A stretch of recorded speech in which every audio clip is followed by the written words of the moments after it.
Well, good morning, pharmacy aficionados. Welcome back again this month to www.salesystem.com.au. My name's Glenn Guilfoyle and I head up the pharmacy specialist services group called The Next Level.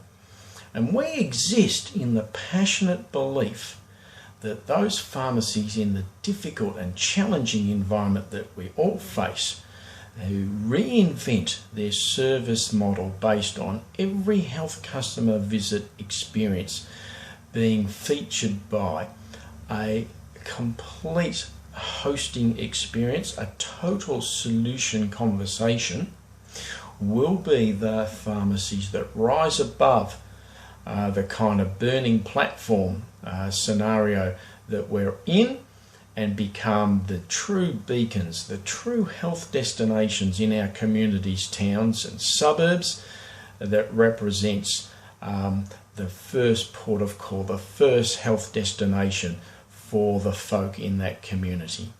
And we exist in support of that noble cause and in assisting those organisations to make that change, that reinvention, that journey towards that type of a service model. And it's in support of that cause that each month we put out these short video clips with some thought leadership pieces, some learnings that we've picked up to share with you and assist those organisations who are proactively seizing the day and taking the opportunity to reinvent accordingly.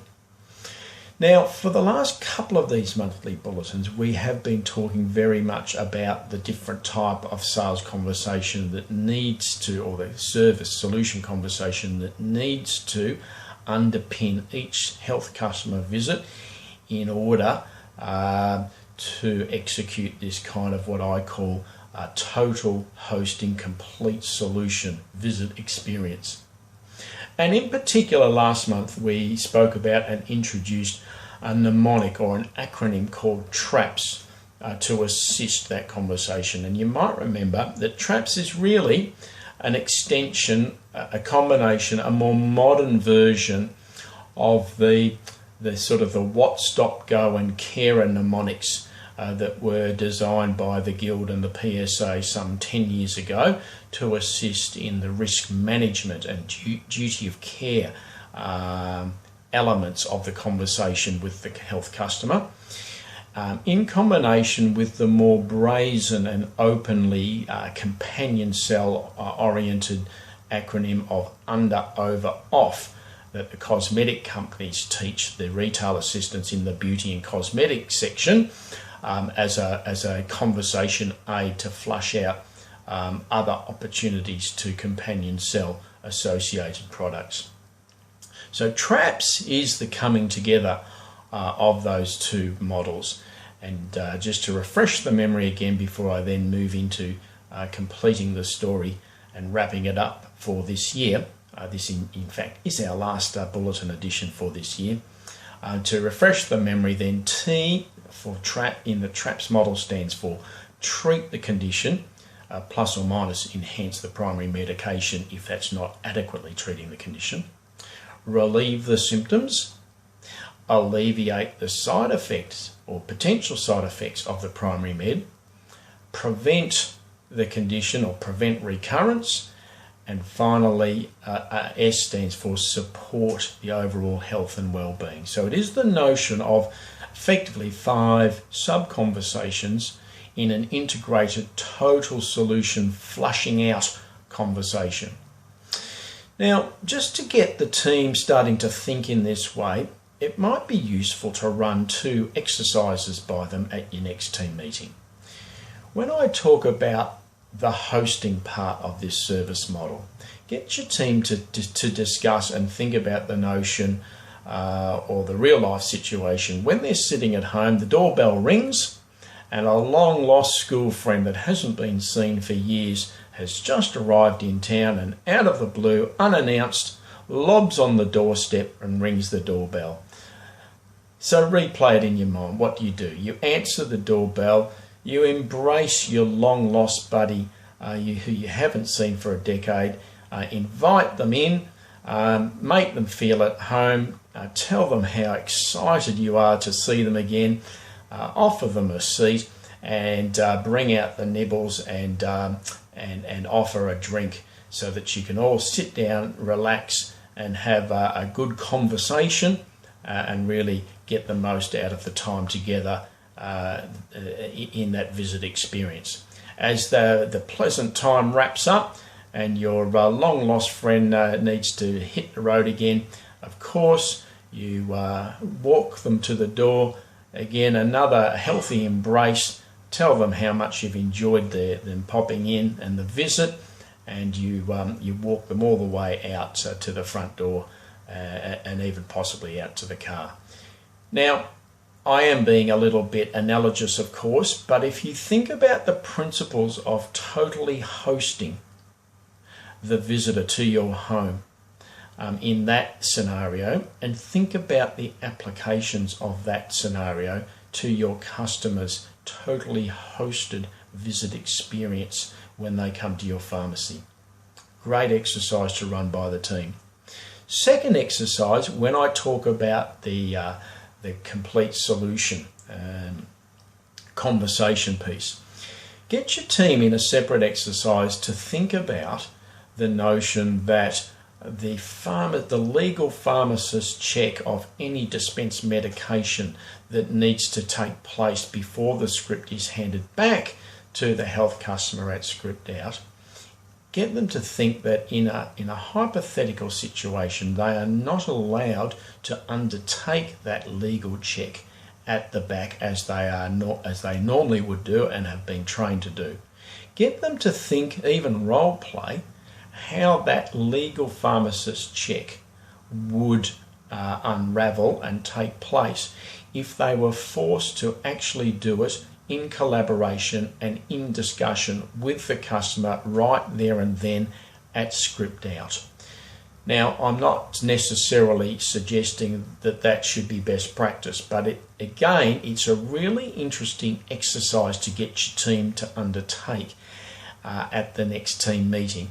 And it's, again, starts to flush out some different perspectives and things that perhaps the folk in your team have not thought about when they think about the total solution element of this complete hosting, total solution conversation, visit experience service model. So back to traps, and in fact the traps conversation features two elements or two aspects. There's the diagnosis and then a consultation. So the traps conversation begins with the diagnosis, making or confirming the diagnosis, which then bridges to the consultation. So let's just peel each of those elements back a little bit further and understand them a little more richly.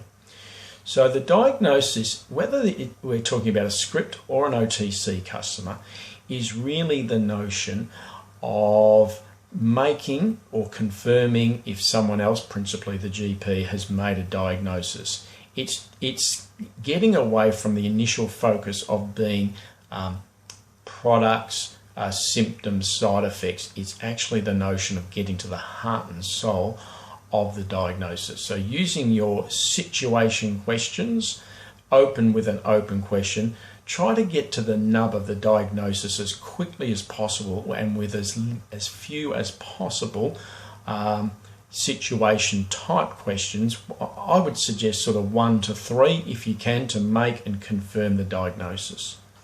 At that point, deliver a pearl of wisdom. Tell the customer your diagnosis. Tell them the likely prognosis. Give them some proactive meds counsel. Give them some proactive health counsel. Teach them something they didn't know. Give them something that goes beyond the expectation and the reason that they came into the pharmacy for in the first place.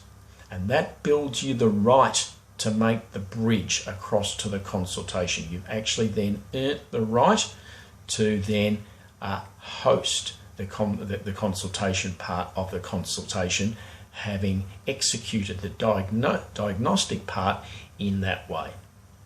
So of course the consultation part of the total conversation is supported by the TRAPS mnemonic, which I've just outlined.